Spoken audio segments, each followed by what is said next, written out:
Bonjour à tous. Afin de répondre aux nombreuses questions que se posent ceux qui sont sur AI Marketing depuis quelques jours, suite aux derniers événements, et aussi peut-être pour apporter une réponse à ceux qui n'y sont pas encore et qui souhaiteraient peut-être encore y être, savoir s'il n'est pas trop tard, s'il faut oublier AI Marketing ou peut-être espérer pouvoir y rentrer à nouveau. J'ai décidé donc de vous faire un petit résumé de l'échange qu'il y a eu hier entre AI Marketing et un certain nombre de personnes de la communauté pour vous faire une synthèse des réponses et des questions posées et des réponses qui ont été apportées, que ce soit des réponses pour action immédiate ou des réponses qu'AI Marketing a fournies comme perspective pour éviter ce genre de situation à l'avenir. Alors, pour commencer, donc, quelle est la situation? Donc, AI Marketing nous dit que les problèmes ont commencé le 12 juillet 2021. L'accès des utilisateurs au site AI Marketing a commencé à être interrompu. À minuit, ils ont compris qu'en raison d'une plainte anonyme, AI Marketing était inscrit sur une liste noire des ressources interdites sur le territoire de la Fédération de Russie, par un organisme que je vais essayer de prononcer sans trop l'écorcher, le Roskomnadzor, voilà, à vos souhaits. Soi-disant, donc en vertu d'une clause, d'une loi, etc. Bref, conséquence, des circonstances de ce blocage très suspectes et ayant pour chronologie, alors, ils disent avoir d'abord subi une attaque des DDoS, qui est une attaque informatique, du 10 au 12 juillet, et que donc l'infrastructure de paiement de la banque russe qui effectuait des paiements par la carte dans la CEI ont été attaqués. Comme les attaques apparemment n'ont pas fonctionné, donc les attaquants ont, comme ils disent, ont pris le chemin inverse, autrement dit, ont procédé plutôt par la voie juridique apparemment.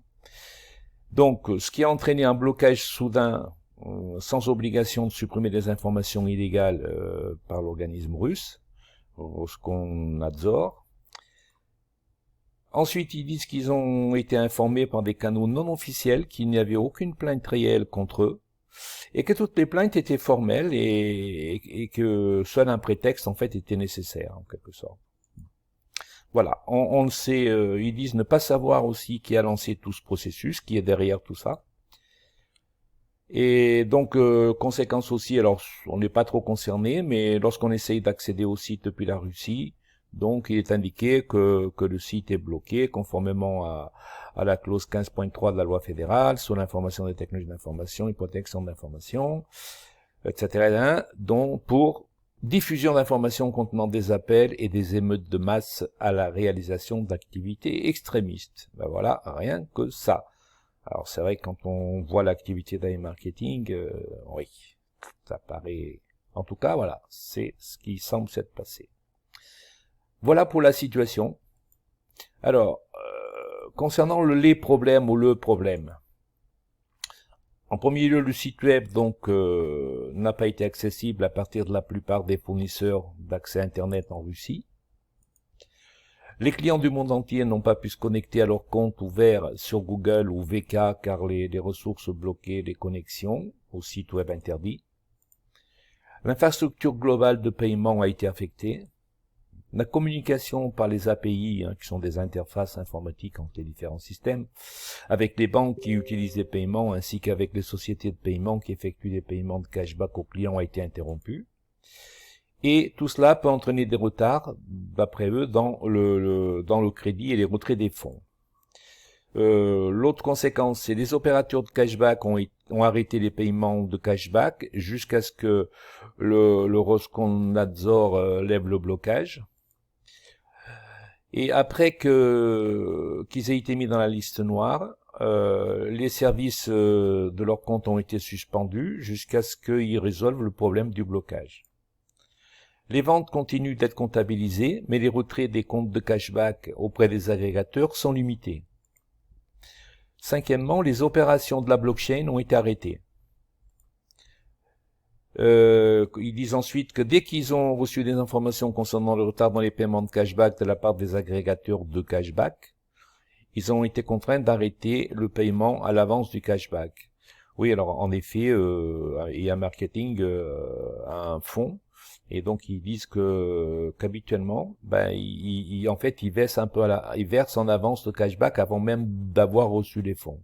Et donc dans ce cas-là, ils ont arrêté, comme ils n'étaient plus alimentés, donc de la part des entreprises qui versent le cashback, ils ont arrêté donc provisoirement le versement à l'avance du cashback. Les campagnes publicitaires actives donc sont bloquées. Donc comme vous l'avez certainement constaté, c'est tout arrêté depuis le 15. Hein. Moi je crois que les dernières c'est dans le 15 autour de 21h. Voilà. Alors ensuite, en gros, c'est lorsqu'on est dans la liste noire, les administrateurs commencent à bloquer le domaine des pages et des adresses auxquelles on accède par API d'un site tiers disponible.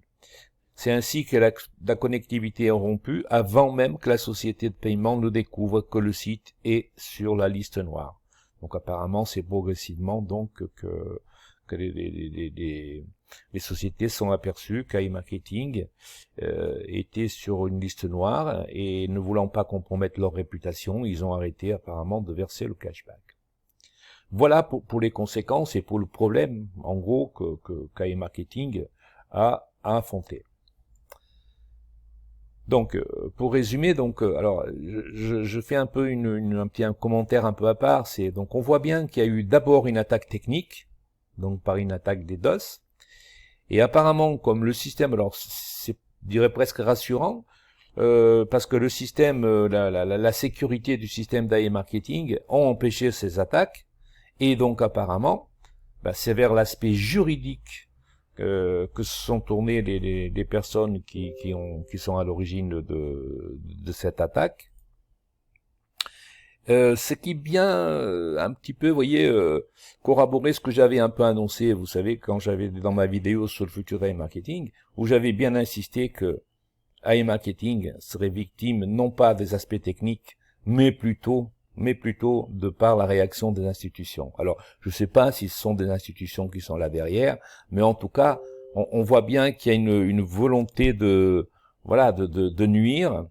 Et quand on combine tout ça avec ce qui se passe autour de finances, le grand crack du Bitcoin, les manœuvres de la Chine, d'Elon Musk, etc., on voit bien que tout ça fait du sens et il y a une cohérence là-dessus.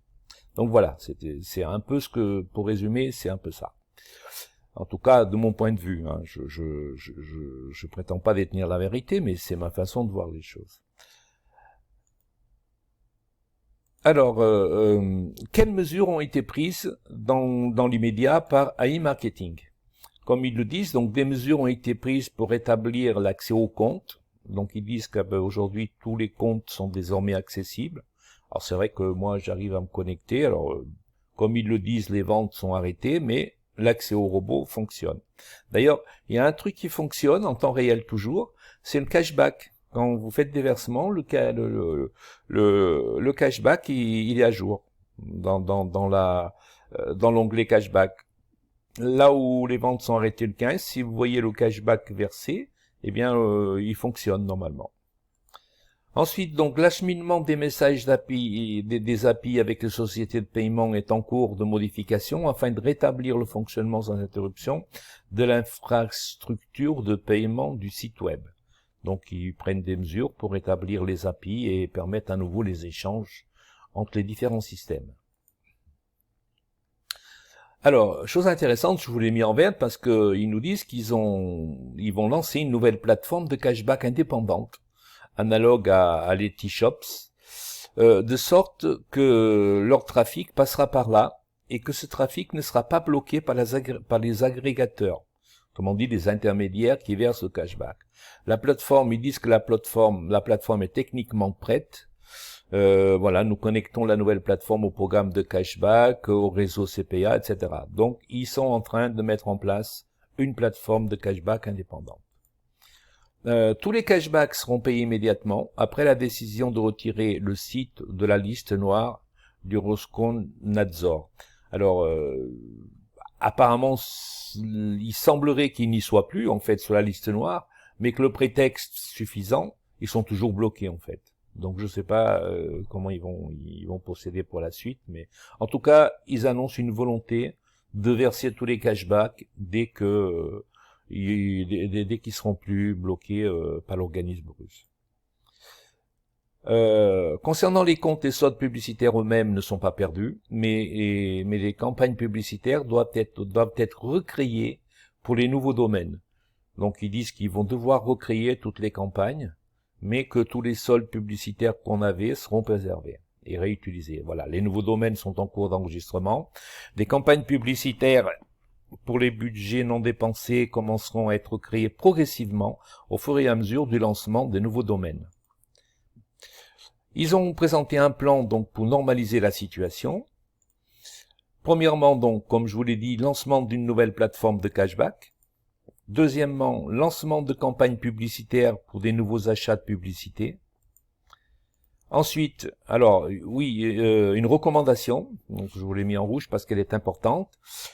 Il recommande de ne pas acheter de publicité jusqu'à la notification officielle du retour à la normale de la situation. D'après ce qu'ils ont dit, en gros, c'est dans une semaine. Il faut attendre une semaine.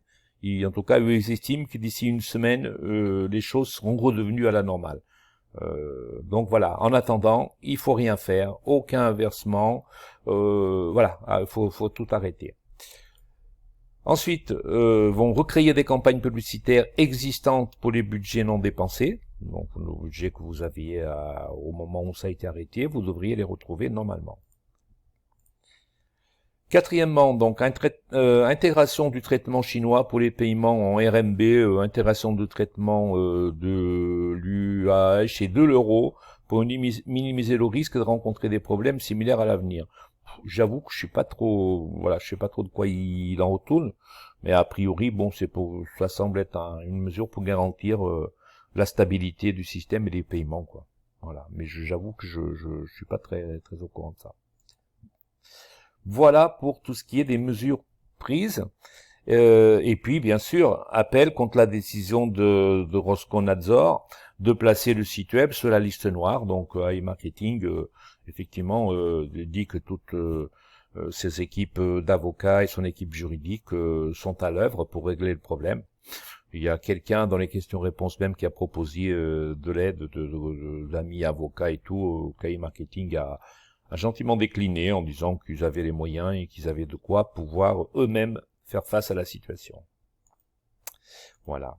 Ensuite, pour finir, donc, déblocage des soldes des comptes de cashback, paiement de tous les cashbacks en utilisant l'argent du fonds Protect si nécessaire. Enfin, alors l'argent du fonds Protect, donc vous savez qu'iMarketing a un fonds, et donc si éventuellement ils reçoivent pas le cashback de la part des agrégateurs, ils s'engagent à payer tout de même le cashback avec le fonds Protect. Ils savent pas encore comment, ils n'ont pas donné de détails, mais ils s'engagent à le faire en tout état de cause. Voilà. Alors suite à la situation et les mesures prises par iMarketing, il s'en est suivi une séance de questions-réponses et je vous fais un petit résumé des principales questions et réponses qui ont été apportées par iMarketing à tous ces interlocuteurs. Alors, je les ai regroupés un peu, parce que c'est un peu fouillis, hein, vous savez, c'est un peu... Alors, donc j'ai essayé de regrouper par thème pour que ce soit plus facile. Alors, concernant les perspectives et retours progressifs à la normale, iMarketing dit qu'il devrait y avoir des résultats concrets dans un délai d'une semaine. Comme je vous l'ai dit tout à l'heure, il faut attendre une semaine. Deuxièmement, les avocats affirment, donc les avocats d'iMarketing, affirment que le blocage est un chaos total, entre guillemets, tant au niveau du contenu que de la procédure. Donc en gros, c'est totalement illégal et ils pensent qu'ils n'auront pas beaucoup de mal à montrer que tout ça est une grosse farce. Voilà, c'est un peu l'idée qu'il y a là-dessous. Troisièmement, il nous demande de les aider. Il dit, vous pouvez aider comme vous l'avez toujours fait, en faisant passer le mot que toutes les entités sachent ce qui se passe et que nous ne restons pas les bras croisés. En quelque sorte, ils veulent faire savoir qu'ils sont actifs, qu'ils s'en occupent, qu'ils font pas une politique de l'autruche. Et ils disent que nous avons toujours fait ce que nous avions promis. Bon, Ok, là je les suis un peu moins. Si vous avez vu ma dernière vidéo concernant la feuille de route, bon, je doute un petit peu de ça. Enfin, qu'ils réagissent dans les médias, je suis d'accord. De la généraliser, qu'ils ont toujours tenu leurs promesses, on peut en reparler. C'est une autre histoire. Mais bon, ça viendra peut-être. Et cette fois, donc, nous sommes convaincus que la situation se normalisera bientôt. Voilà, ils affichent leur volonté de régler rapidement le problème et donc ils s'engagent à le faire dans le délai d'une semaine. Alors, ils sollicitent l'aide des utilisateurs. Donc, comme ils l'ont dit plus haut, vous pouvez aider comme toujours en faisant passer le mot, pardon, pour que toutes les structures sachent ce qui se passe et que nous restons pas actifs. Votre soutien est inestimable car nous pouvons tout régler sur le plan technique, mais vous seuls pouvez faire passer le message aux clients. En effet, voilà, bien sûr, je comprends avec tout ce qui se passe, ils craignent une perte de crédibilité, bien entendu, non seulement de la part de ceux qui y sont, comme de la part de ceux qui souhaiteraient y rentrer. En plus, je ne serais pas étonné que lorsque le site va redémarrer, qu'il y ait un petit vent de panique et que beaucoup de gens veulent retirer de l'argent et que cela n'aidera pas, certainement, à revenir à une situation normale. Donc, il demande, voilà, à tous ceux qui y sont de calmer le jeu, d'informer de ce qui se passe. C'est d'ailleurs pour ça que j'ai décidé de faire cette vidéo, parce que, voilà, autant jeudi, quand ils ne tiennent pas leurs promesses, autant là, pour une fois, ils communiquent, ils montrent une volonté rapide de régler les problèmes, et ils nous demandent de les aider. Donc, voilà, j'ai décidé de faire cette vidéo pour que vous soyez informés de ce qui a été fait, de la situation, et de ce qui est ressorti, des questions de réponse et des mesures qu'ils envisagent de prendre, on va en parler juste après, vous verrez, pour que ça ne se passe plus à l'avenir. Voilà. Concernant donc les transferts de fonds non aboutis, ils disent, parce que bon, des gens se sont dit, est-ce qu'il va falloir qu'on écrive s'il y a des fonds des transferts qui ont été faits qui n'ont pas abouti. Donc ils disent qu'il n'est pas nécessaire d'écrire ni de les contacter si vous constatez que les transferts ne sont pas passés, et d'attendre qu'ils vous disent que tout est rentré dans l'ordre, pour éventuellement, si le désordre persiste, à ce moment-là les contacter. Mais ne pas les contacter tout de suite. Laissez le temps de faire les choses. Concernant, tenez, on parlait d'information de communication dans ma précédente vidéo. Donc, concernant justement les aspects information-communication, quelqu'un leur a demandé de communiquer, d'indiquer ce qu'ils font plus régulièrement, et ils ont répondu tout à fait d'accord. Compte tenu de la situation, nous allons publier des étapes et organiser des réunions plus souvent. Donc vous voyez, apparemment, le souci a été, semble vouloir être entendu. Concernant les achats de publicité récents, oui, alors si vous avez fait des achats récents et qu'ils n'apparaissent pas, donc ils ont répondu, il semble que les publicités achetées ces derniers jours devraient être intégrées dans des nouvelles campagnes le premier jour. Toutefois, je ne serai pas à donner des détails techniques précis sur les points d'ici la prochaine réunion. Donc ça c'est la personne de chez Marketing qui dit cela. Donc a priori, il ne devrait pas avoir de soucis, mais encore une fois, faut attendre que tout se mette en place si vous constatez qu'il y a des dysfonctionnements. Concernant donc les nouveaux moyens de sécurité, oui, parce que il y en a qui ont posé la question, est-ce qu'il faudrait pas intégrer une nouvelle signature électronique, etc., etc. En gros, la réponse d'iMarketing est la suivante, et alors là, qui est très importante à mon avis, parce que, vous voyez, ça rejoint aussi ce que je disais par rapport aux institutions. Il a répondu, il a dit, je crains que les signatures électroniques ou réelles ne résolvent rien en Russie. Une grande et forte communauté de personnes unies ne peut qu'alerter les autorités, et elles trouveront une autre raison de se débarrasser de nous, entre guillemets. Nous pensons qu'il est préférable de faire nos affaires sans scandale et sans attirer l'attention sur la situation. Donc vous voyez, c'est ce que j'avais dit dans ma vidéo, c'est des institutions, et effectivement, moi ça me paraît clair, quoi. J'ai l'impression qu'il y a une espèce d'action souterraine qui s'est mise en place, et tous les aspects sont bons, quoi, pour essayer de déstabiliser un tel business, parce que c'est, comme je l'ai dit, je sais pas comment les institutions vont pouvoir En tout cas, AI Marketing a la volonté apparemment donc d'y faire face et d'envisager des nouveaux moyens techniques notamment pour s'en exonérer. On va en parler tout de suite là. Maintenant sur les solutions possibles qui ont été évoquées la suite. Concernant la sécurité et la gestion des opérations. Il semblerait donc, alors ça c'est au niveau quand vous faites des virements ou enfin vous envoyez des fonds, il y a un problème avec le bouton annulation à la sortie. En fait, ils disent qu'ils n'ont pas la possibilité d'annuler quelque chose qui a été envoyé et que en fait la pratique, ils en profitent pour passer un message en disant que la pratique montre que les clients fournissent eux-mêmes aux fraudeurs toutes les données relatives à leur compte.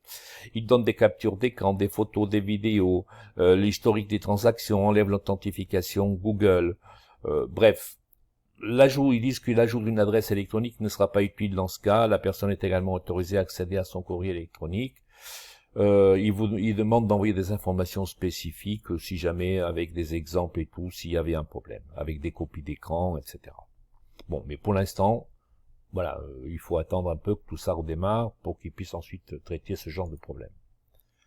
Alors, concernant justement les serveurs en Russie, parce que quelqu'un a posé la question en disant, vu les problèmes que vous commencez à avoir en Russie, est-ce que ce serait pas intéressant d'avoir vos serveurs ailleurs et de trouver des solutions pour être indépendant justement de l'État russe. Alors ils ont dit qu'effectivement, ils trouvaient que la personne avait raison et ils sont en train de couper tous les liens avec la Russie en matière d'infrastructure, de paiement, etc. Voilà. Alors, ils n'ont pas donné d'autres informations, mais en tout cas, il semblerait qu'il y ait une volonté, effectivement, de s'exonérer des contraintes liées au fait qu'ils aient des structures techniques en Russie et qu'effectivement, oui, ils sont à la merci de ce genre de mésaventures.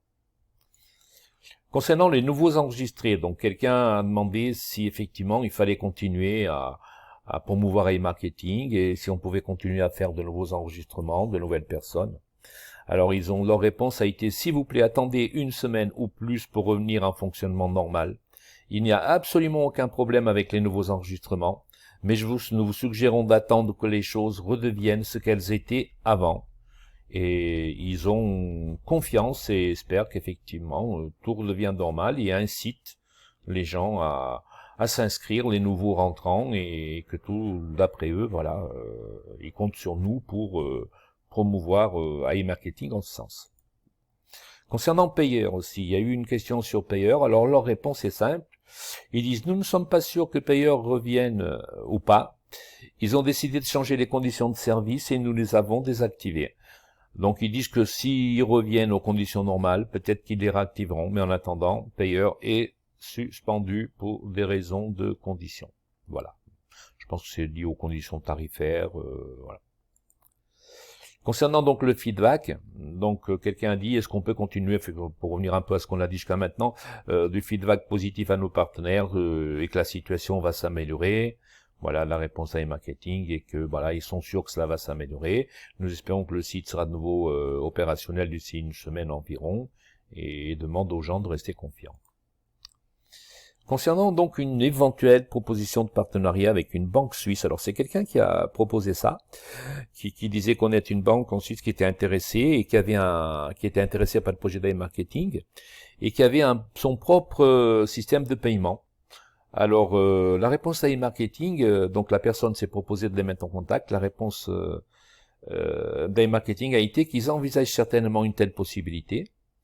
Et donc ils ont demandé à ce qu'on leur fournisse des renseignements et qu'ils vont s'y intéresser et qu'effectivement tout ce qui pourrait contribuer à les rendre plus indépendants et plus maîtres de leur destin, apparemment ils semblent intéressés. Et je ne sais pas si ça va se faire. En tout cas, l'idée est lancée. e-marketing semble être intéressé. Concernant le fonds Project, donc comme je vous l'ai dit, ils disent que le fonds Project sera utilisé, mais dans quelle mesure, ils peuvent pas encore répondre, mais qu'ils reviendront certainement là-dessus lors d'une prochaine réunion. Voilà. J'ai eu un petit décalage, pardon, je suis désolé. Voilà, j'ai eu un truc. Voilà. Là, ça c'est un peu, sont possibles, pardon, voilà. Donc voilà, on en était là. Voilà, je suis désolé, je crois que j'ai appuyé sur là où il fallait pas. Voilà, on était sur la banque suisse. Voilà, le fonds, donc comme je vous l'ai dit, concernant le fonds du projet, serait bien, et ils reviendront donc là-dessus sur la prochaine. Alors, concernant la situation, il dit, nous avons vérifié auprès de Rosconadzor, et AI Marketing semble ne plus être sur la liste noire. Est-ce que c'est réparé? Alors comme ils disent, toute cette situation n'est pas normale, elle est 100% illégale d'après eux, et ils sont confiants que la situation peut être résolue et qu'elle le sera très bientôt. Voilà. Donc voilà, je vous ai fait un résumé rapide, hein, je sais pas, il y a eu d'autres questions, mais au fond, tout ça, ça tournait autour du même problème. Voilà, en gros, pour ce qui a été dit. Alors, moi, je trouve qu'il y a des choses intéressantes là-dedans, hein, la volonté de s'exonérer des infrastructures en Russie, de créer leur propre système de paiement, la création d'une nouvelle plateforme de cashback dans laquelle qu'ils maîtriseraient eux-mêmes. Donc, tout ça, alors, va dans le bon sens. Encore une fois, pour faire un lien avec ma dernière vidéo, et je me demande pourquoi ils ont publié une feuille de route, puisqu'ils font tout, sauf ce qu'ils avaient mis dans leur feuille de route. Voilà, ça c'est commentaire à part. Mais en tout cas, pour l'instant, pour faire face à la situation immédiate, ça a l'air d'avancer. Voilà, pour terminer, je voudrais juste faire un petit distinguo entre deux notions, parce que j'ai vu des vidéos, j'ai eu des questions, et j'entends beaucoup parler d'investissement. Investissement, ça sous-entend un petit peu de la crédibilité et de la tranquillité. C'est-à-dire que quand vous investissez dans une boîte en bourse comme Vinci, comme Air Liquide, vous vous posez pas la question si la boîte elle disparaît demain, quoi. Vous gagnez moins, mais vous avez une tranquillité. Ça, c'est de l'investissement. C'est-à-dire l'investisseur, il investit sur la base d'informations, qui sont certifiées. Ça, c'est de l'investissement. Sinon, vous faites pas de l'investissement, vous faites ou de l'investissement casino, voire de la spéculation. Et quand on fait de la spéculation, ce qui est, en tout cas, aujourd'hui, de mon point de vue, le cas d'AI Marketing, il y a deux questions à se poser. C'est quand est-ce qu'on sort pour limiter les pertes? Parce qu'on sait jamais. Et puis surtout, c'est sur quelle base, sur quelles informations est-ce qu'on peut prendre sa décision? Est-ce qu'on va juger, dire tiens, là, il est temps de sortir ou de continuer? Voilà. Donc, quand on parle d'AI Marketing, on fait pas de l'investissement. On fait de la spéculation ou du casino en quelque sorte, comme je vous l'ai dit. Et c'est pour ça que c'est important d'avoir des informations, et c'est pour ça que j'ai publié une vidéo sur la feuille de route, parce que la feuille de route c'était les seules informations qu'on avait pour vérifier la crédibilité d'AI Marketing, la fiabilité d'AI Marketing. Voilà. Là, ils réagissent à chaud à des événements qui mettent en péril carrément leur logiciel, leur business, donc c'est normal qu'ils sont la tête dans le guidon au plus pressé. Mais une fois que ça se sera réglé, moi ce que j'espère d'AI Marketing, c'est qu'il y ait une communication, que c'est une communication qui, au travers de laquelle on sache où on va et on puisse vérifier qu'on y va bien là où ils ont dit qu'ils voulaient aller, quoi. Donc voilà. Voilà, j'espère que ça vous a un peu rassuré, ou en tout cas donné des informations utiles pour répondre notamment à la question que je viens de poser. Merci pour votre attention, vos commentaires, vos likes, abonnez-vous, et il n'y a qu'une chose à espérer, c'est qu'effectivement ils aient raison et qu'ils aient dit vrai et que tout ça s'arrange rapidement et que tout ça rentre dans l'ordre et qu'on puisse continuer à profiter de ce merveilleux outil. Et comme je l'ai dit déjà, quoi qu'il arrive, je l'avais dit ça dans un commentaire, quoi qu'il arrive, on ne peut que dire merci à Marketing parce que ça nous aura fait rêver dans certains cas et dans d'autres, ça nous aura fait gagner un peu de sous pour ceux qui ont pu déjà retirer leur argent. Ils sont à risque zéro. Voilà, bonne chance à nous tous et à Marketing. À bientôt, au revoir.